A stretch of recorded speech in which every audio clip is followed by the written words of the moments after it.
Good day mga idol, welcome back to my YouTube channel, KRB. Time to excite. Meron po ba tayong bagong update? Yes po mga idols, this is Boy Salabaria. Ang ating episode for today, ang ibakod niya ang pinaka-astig na scooter ng Kymco. Well, yan na po ba ang NMAX Killer or PCX Honda Killer? Maybe. Tignan natin. Ngayon po, sobrang busy po ng Kymco Philippines dahil I think we have a good news po mga idols. Sa mga naghihintay po kung darating po itong scooter na to sa atin sa Pilipinas, ayan, kitang-kita nyo sa kanilang assembly plant sa Taiwan.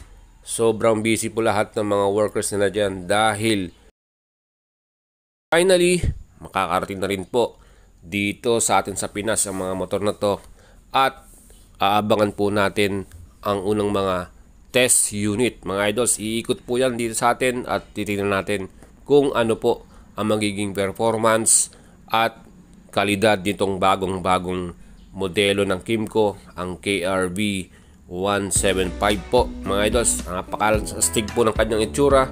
Disenyo talagang grabe, ang ganda, ang gwapo. Talagang striking po yung pagkakagawa niya.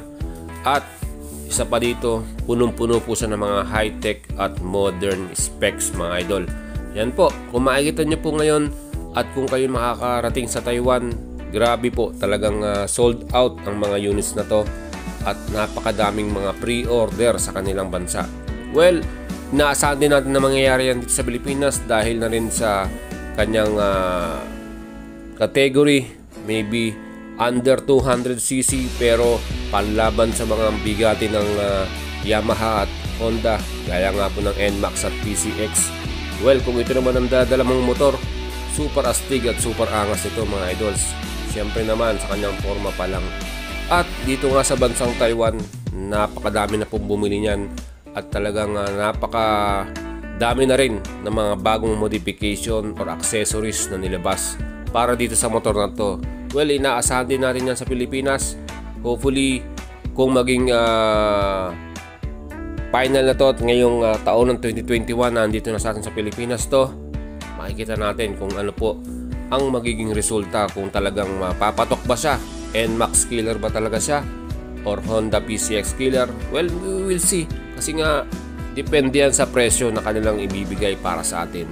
Yan po yung unang-una nating tinitingnan dyan, yung pricing po itong bagong scooter na to. Sa pricing mga idols, makikita natin sa kanyang range na umahalaga po yan ng 160 to 180k thousand. Yan po yung expected prices po na makikita natin sa motor na to pagdating dito sa Pilipinas. And kung titingnan naman natin sa bansang Taiwan, medyo mataas po yung presyo niyan, nasa 190k. Pero siyempre, mas mataas po ang taxes sa kanilang lugar. And sa atin, ang ating tinitingnan dyan, siyempre, kailangan lumaban to sa mga kalaban nyo na segment gaya nga po ng Yamaha at Honda. So, dapat hindi ganun kataas ang maging presyohan nitong bagong modelo na scooter ng Kymco. Kung titingnan naman po natin ang kanyang specs, gaya po ng kanyang engine, yan po ay merong powered ng single overhead cam, 4-stroke, 4 valves, naka-liquid cool na po yan, fuel injected na rin, at single cylinder. May actual displacement po yan na 175.1cc. Ganyan po kalaki yung kanyang makina. Plus, yan po ay may puproduce ng power na 16.7 horsepower mga idols. At sa kanyang torque, 15.68 Nm na torque. Napakalakas idols. So yan po ang ating bagong Kymco KRB. Pagdating po sa engine, grabe, ahead na po siya sa lahat po ng mga kalaban niya sa kanyang segment. Pagdating naman sa styling mga idol, sigurado ko ahead din po yan dahil na rin sa kanyang aggressive lines.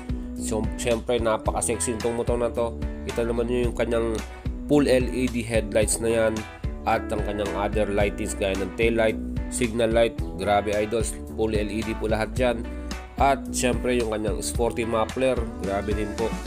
Ang forma talaga nitong motor na to, talagang tako pansin yan pagdating sa kalsada. Sigurado ko pag ito ang dala mo, magugulat yung mga katabi mo dahil kakaiba po yung itsura niya. Napaka modern mga idols. So yung inaasahan po natin, isa rin sa pinaka nakikita natin na magiging advantage niyan yung kanyang modern safety specs gaya po ng anti-lock braking system with ABS. Bilang stopping power mo, napakaganda po yan para sa safety po natin as a rider.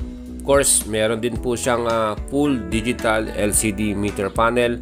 Napakaganda po at napaka-modern ng kanyang itsura. Andyan na po lahat, speedometer, clock, trip meter, fuel gauge at everything po. Well, itong motor na to, meron din siyang equipped na traction control system. So yan naman po yung anti-slip pag sa mga wet road po na dinadaanan natin. Advantage din po yan dahil na rin na syempre para sa safety natin, mas maganda na may mga ganitong klaseng modern safety features po yung ating motor. So sa presyo naman niya na sinasabi ko sa inyo, syempre merong category yan. Sigurado ako merong standard version at merong mga traction control version yan. So ito po yung inaasahan natin sa Kymco. Well, yung presyo niyan sana hindi ganong kataasan. At kailan ba na balak i-release to? Ang sabi po sa atin ng insider natin sa Kymco, it will be launched this last quarter of this year. So mga inaasahan natin dyan kung hindi November or December. So yan po yung expected release date po itong motor na to. At kung darating po yan at makikita na po natin yung mga test units niyan, actually i-vlog po natin kagad yan at papakita sa inyo kung gaano po kaganda, especially yung performance at yung disenyo nitong bagong Kymco KRB. Talagang ma-excited na tayo na makita to sa atin sa Pilipinas. Sa bansang Taiwan, napakadami ng mga modification na ginagawa nila dyan at mga accessories available na sa market. So, ibig sabihin, pag dumating din to sa atin sa Pilipinas, maraming mga bagong accessories at mga modification na ilalabas yan sa atin dito. So inaasahan na po natin yan this year. So mga idols, yung mga naghihintay dyan at nagtatanong kung kailan po talaga i-release tong KRB 175 na to, we're expecting last quarter of this year. Nandito na po sa atin yan. So yun po yung ating insider news na binigay sa atin ng ating kaibigan dyan sa Kymco. So mga idols, kung gusto niyo pa na mas marami pang information or detalye po ng specs ng motor na to, check out nyo lang po yung ating video description. Ilalagay po natin lahat po ng mga specs at features ng motor na to na dapat mo malaman bago ka bumili nitong bagong Kymco KRB 175. Napakaganda at napakastig, napakamoderno. Talagang pag ito talaga pumunta sa atin this last quarter, sigurado ako marami po ang bibili nitong motor na to dahil na rin po sa kagandahan niya at sa kanyang mga ibibigay na features mga idol. Traction control, anti-lock braking system, modernong swing arm and CVT. Well, wala lang kayong hihilingin pa, napakaganda po.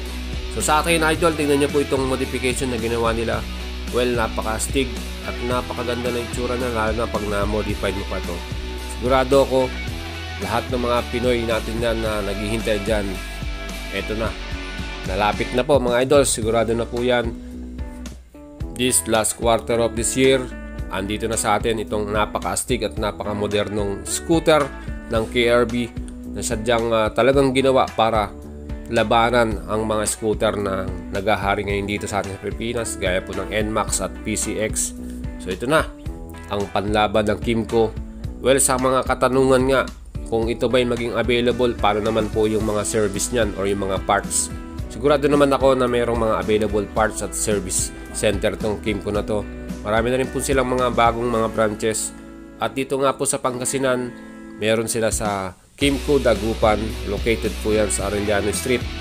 Pwede nyo pong i-check din ang kanilang FB page, Kymco Lifestyle Bikes Dagupan or Kymco Lifestyle Philippines po mga idol. Kung gusto nyo po magkaroon na mas marami pang idea, check nyo lang po yung kanilang website. At kung gusto nyo po na mas marami pang update, well mga idols, huwag nyo pong kalimutang i-subscribe ang ating YouTube channel at pakidami na rin po yung bell button para po updated kayo at meron po kayong notification na matatanggap pag may mga bagong video uploads po tayo sa ating YouTube channel. Mga idols, ito po yung ating feature for today. Sana nagustuhan ninyo. I think sigurado ako marami magtatanong dyan kung talagang ito ba ay totoo na. Well mga idols, ito po ang ating news, talagang updated news natin. Sure po yan, legit po yung ating insider, talagang from the inside po yan ng team ko, at sigurado ako na kung sa darating man yan at magbigay na po sila ng actual release date, isi-share ko po kagad sa inyo mga idols. At kung magkaroon na ng mga test model, sigurado ako matik na yan, nandyan na kagad, naka-vlog na po yan. Napakaganda po itong motor na to ng Kymco KRB 175. Sigurado ko marami na po nagkaasam dyan at nananabik na makita to personally, at sa akin, isa rin ako sa mga yan. So idols, kung nagustuhan nyo po yung video na to, paki-like and share naman po, at huwag nyo pong kalimutang i-subscribe ang ating YouTube channel. Plus, lagi po kayo sana mag-update, click na rin po ang bell button mga idols. Pakipollow na rin po ang ating FB page, Boyet Salabarrio po.